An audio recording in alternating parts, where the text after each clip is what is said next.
για όλα αυτά που συζητήσαμε, Όλγα. Όλγα, ο λόγος σε σένα και ελπίζουμε να διαφωτιστούμε λίγο παραπάνω όσον αφορά το τι η πετιότητα ανθρώπινη υπάρχει για να αποκλείσουμε ένα τέτοιο ενδεχόμενο στο μέλλον.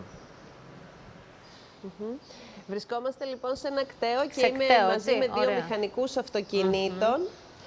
Με δύο μηχανικούς αυτοκινήτων, πολύ έμπειρους και θα μας διαφωτίσουν. Ο κύριος Χατζόπουλος θα μας μιλήσει για τα αίτια ανάφλεξης ενός αυτοκινήτου, εκεί που οδηγούμε ξαφνικά γιατί παίρνει φωτιά ένα αυτοκίνητο και τι φταίει, ποια είναι η αιτία.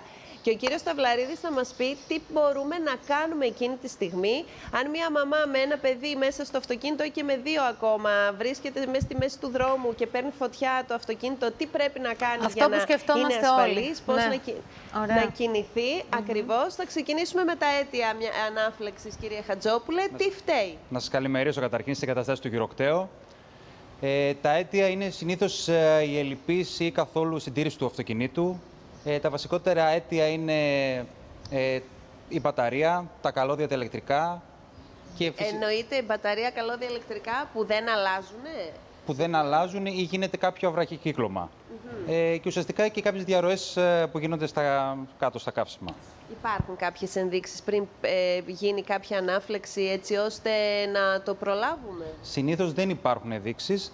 Το σωστό είναι να γίνεται συντήρηση στο αυτοκίνητο, τουλάχιστον κάθε χρόνο από το μηχανικό. Ο μηχανικός θα έχει κάποιες πρώτες ενδείξεις και θα προλάβει όλη αυτή τη διαδικασία.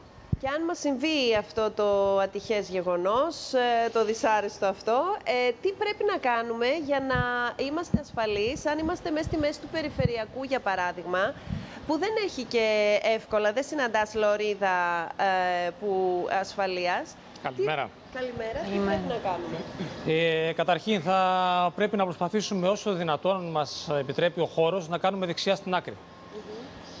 Από εκεί και πέρα θα εγκαταλείψουμε το όχημα τραβώντας το χειρόφρενο σίγουρα, γιατί μπορεί να τσουλήσει το όχημα και να πάει πιο κάτω ή πιο πάνω και να βρει και άλλα οχήματα. Χωρίς πανικό να βγούμε από το όχημα, να πάρουμε τους επιβαίνοντες, είτε είναι παιδιά είτε είναι ηλικιωμένοι, οποιοδήποτε είναι μαζί μας. Έχουμε χρόνο δηλαδή? Αν προλάβουμε από τη στιγμή που αντιληφθούμε κάτι, είτε αυτό είναι μυρωδιά, είτε δούμε καπνό ή ακόμα περισσότερο φλόγα, θα έχουμε κάποιο χρόνο φυσικά. Και κλείνουμε τη μηχανή, έτσι. Φωτιά... Κλείνουμε τη μηχανή, έτσι. Τη μηχανή θα τη σβήσουμε σίγουρα. Σίγουρα θα τη σβήσουμε τη μηχανή. Λύστε μου και μια απορία, γιατί πάντα αναρωτιόμουν εάν ο πυροσβεστήρας πρακτικά πρέπει να βρίσκεται στη θέση του συνοδηγού και όχι πίσω στο πορτμπαγκάζ. Πολλά οχήματα οι κατασκευής έχουν θέση πυροσβεστήρα κάτω από το κάθισμα του οδηγού. Αυτό είναι το καλύτερο. Αλλά αυτά είναι συνήθως πιο καινούργια οχήματα. Τα παλιά δεν είχαν και αναγκαστικά τους είχαμε στο πορτμπαγκάζ. Άρα μπορούμε να τοποθετήσουμε. Δεν πρέπει να έχουμε... Μπορούμε να τοποθετήσουμε τον πυροσβεστήρα, εάν δεν έχει ειδική εσοχή στη θέση του οδηγού το αυτοκίνητό μας, να τον τοποθετήσουμε στο ντουλαπάκι του συνοδηγού και να βρίσκεται κοντά στον οδηγό, δηλαδή ο πυροσβεστήρας, και όχι πίσω στο πορτμπαγκάζ.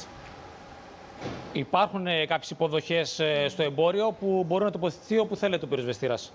Απλά η καταλληλότερη θέση είναι κάτω από τη θέση του οδηγού, όπως πολλά αυτοκίνητα κατασκευής έχουν.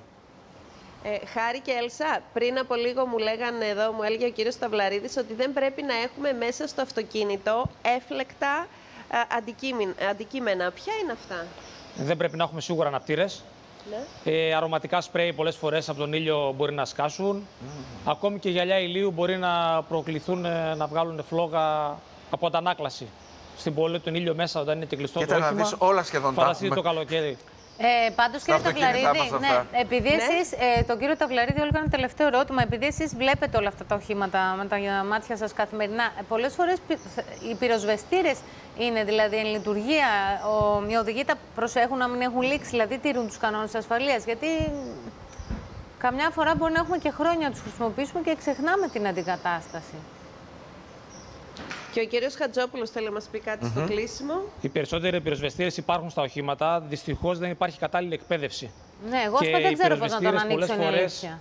Δεν ξέρω, δεν έχω ιδέα. Ναι, ούτε εγώ. Και πολλές φορές οι πυροσβεστήρες που αγοράζει ο κόσμος δεν είναι οι προβλεπόμενοι για το όχημα. Μάλιστα. Υπάρχουν κάποιες συγκεκριμένες προδιαγραφές που πρέπει να τηρούνται. Και ο κύριος Χατζόπουλος να συμπληρώσει. Ναι. Θα ήθελα να συμπληρώσω στο κομμάτι με τα αντικείμενα και τα κινητά και τα τάμπλετ. Είναι πολύ σημαντικό. Καλά, να τα μην κινητά υπάρχουν και για είναι πολλή ώρα πολλές μες φορές. στο- Καλά, έτσι όπως μας τα λέτε, αποστηρωμένοι θα μπαίνουμε στο όχημα.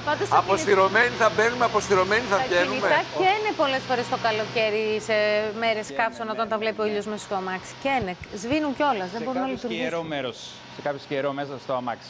Άρα αυτό που χρειάζεται είναι συντήρηση κάθε χρόνο και ιδίως μου είπαν εδώ τα παιδιά ότι τα παλιά αυτοκίνητα οι οδηγοί αμελούν να τα πάνε στο συνεργείο για συντήρηση. Ή στο κτέο. Τα καινούργια τα φροντίζουν περισσότερο. Τα φροντίζουν λίγο περισσότερο και λόγω της εγγύησης που έχουν. Σωστά. Ωραία, σας ευχαριστούμε θερμά. Μας ανατρέψατε όλα τα δεδομένα και τα στερεότυπα που είχαμε μέχρι τώρα και εμείς στο μυαλό μας. Καλή συνέχεια και